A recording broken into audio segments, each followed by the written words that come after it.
Are you ready? I'm not ready. You ready? I'm cold. I'm not so cold. I know, I'm very cold. Oh well, we can do it. We can do this cold. I can do things. Start.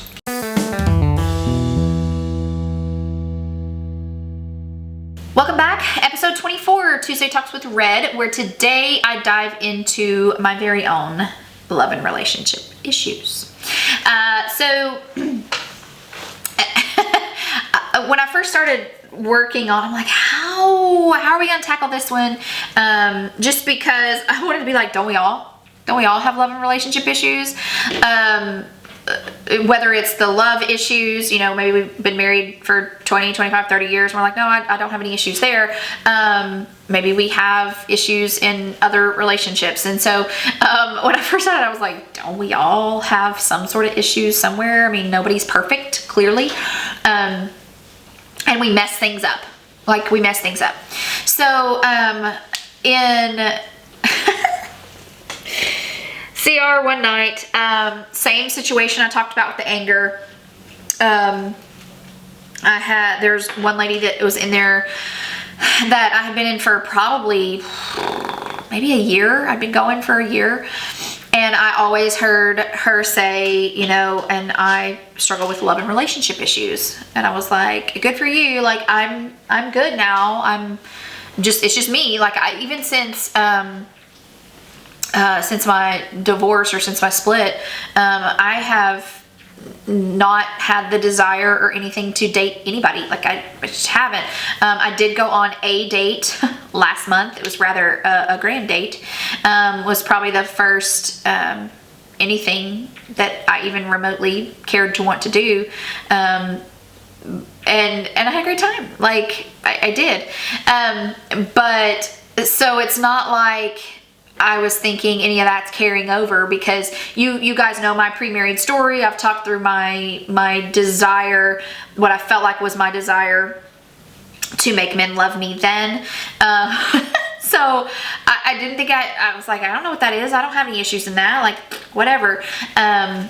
Because here I sit, you know, 3 years post split with, it's not that I haven't been asked. I've been asked on a lot of dates, but I wouldn't say a lot of dates. Let me retract that.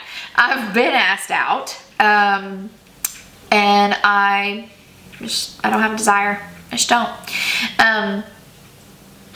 But I was sitting in CR one night, and again, they pull out the, hey, let's listen to love and relationship issues. And I was like, okay, I can just sit here and zone out. And then they started talking, and I was like, you've got to be kidding me. Like, why am I here? Like, why am I here? Like, we've just done this with anger. Can I just move on? Like, why are we here? But it all made perfect sense. I actually took the sheet, came home, and I handed it to my daughter. I was like, you might want to look into this one too. Like, and we say, like, at CR, it's never, what is it? Our leader says, she's like, go back there, you know, pick up some pamphlets. And if you pick some up that you want to take to and give to someone else, go ahead and grab that codependency one for yourself, because that's what you're doing. But, anyway, we sat and read it together that night, and just was like, oh my gosh, this is where we are. Like, this is who we are.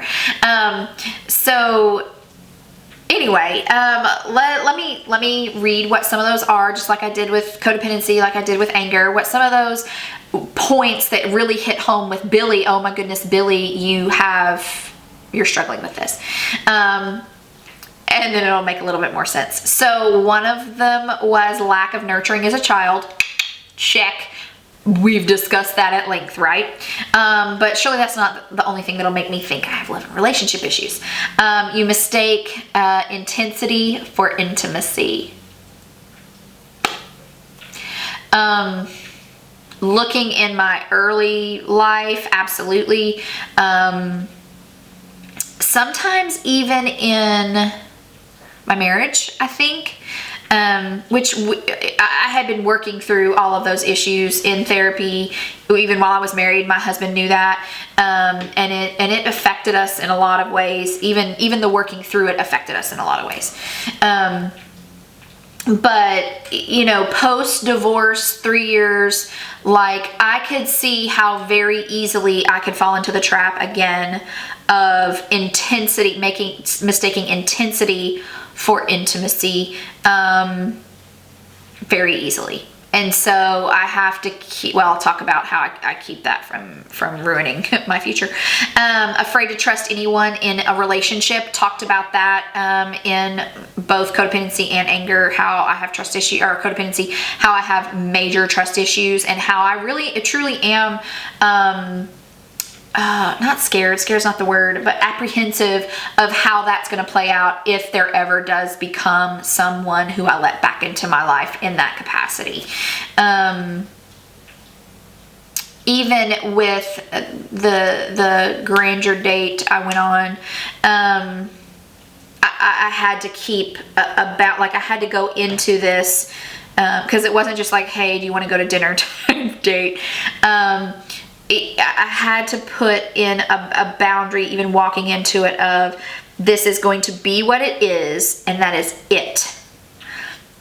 Because I can't allow my trust issues to start to come, like it was me dipping my toe back into a water, you know what I mean? This one is a biggie that I'm afraid from my past, that I'm afraid could float over into my future, as we perceive attraction and sex as a basic human need, just like food and water. Okay, now I'm not negating attraction, I'm not negating sex and its capacity, you know, what its parameters need to look like. I'm not negating that at all. What it's trying to say is that we view it in a skewed way. Attraction and sex in a very skewed way. And so we've got to have boundaries where that's concerned as well. Using another person as a means of altering my mood or my pain. So old Billy, very easily, if I'm in a sad place, depressed place, whatever, would find another to fill that pain or that mood or that need. Okay, that's not healthy. That was not healthy. That's not a healthy way to do that. Use fantasy or unhealthy relationships to escape reality. That was a lot of my life. That was a lot of my life, just spinning in my head what could be, and then it's a letdown for what really is. So that's and I think a lot of us that deal with love and relationship issues, I guarantee that's a number one, just because, I mean, when you put it that way, it's used to escape reality, but it's more just I make this into more than it probably ever will be. And so really gate checking that is a big deal. And then unrealistic expectations of others. That is period me. I even noticed it going into this dating situation. I had already put expectations on him before I ever even got there. And I had to gate check that and pull it back. Now, because I have accountability people that I can talk to about that long before I ever set foot there. And so that's what I had to do when all these started ringing true, and I'm like, oh my gosh, Billy got some love and relationship issues still. Like, how do I still have that? I was 13, 14, 15 into my 20s. Like when that was going on, and then I had a chunk of time married, but some of these things still even played out in my marriage. And so how do I keep that from carrying over into my future? Like if I'm doing all this work anyway, if I'm pulling up all these weeds anyway, in all these other areas, girl, I gotta do it here too, okay? So what does that flip script look like? How did I work on breaking that cycle? Again, yes, step study, working through that, but like what are some practical ways that I, Billy, worked through and broke a lot of pieces of that cycle? How am I putting up boundaries in place to keep that from being my future? So breaking that cycle. When I say breaking the cycle, I want to say that it's not broken, but I'm able to see triggering things more than ever before. Because now I know it's here. Lord Jesus, had I known it was there then, it would have been a lot easier to break back then. But so bless this guy's heart and this situation. He doesn't know any of this. Like, he doesn't know. This is all internal for me. Like, I didn't like first date just unload it. So hi, my name is Billy and I struggle with codependency, control, anger, and love and relationship issues. Like, that didn't happen. This is all internal to me and with one of my best friends, you know, just talking, and even my daughter talking through some of this stuff before I ever set foot on that in that direction. I almost said what happened, but anyway.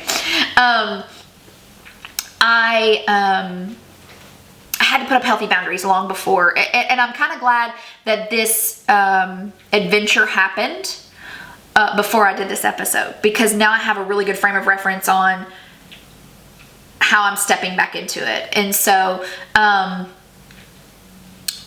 but before the adventure happened, before I knew what was coming, I was like, okay, guys, like, let's sit down and talk about this. Like, what boundaries do I have to put up to make this not head down? Like, because I didn't want to come back from this and be like, oh my gosh, like, we need to get married.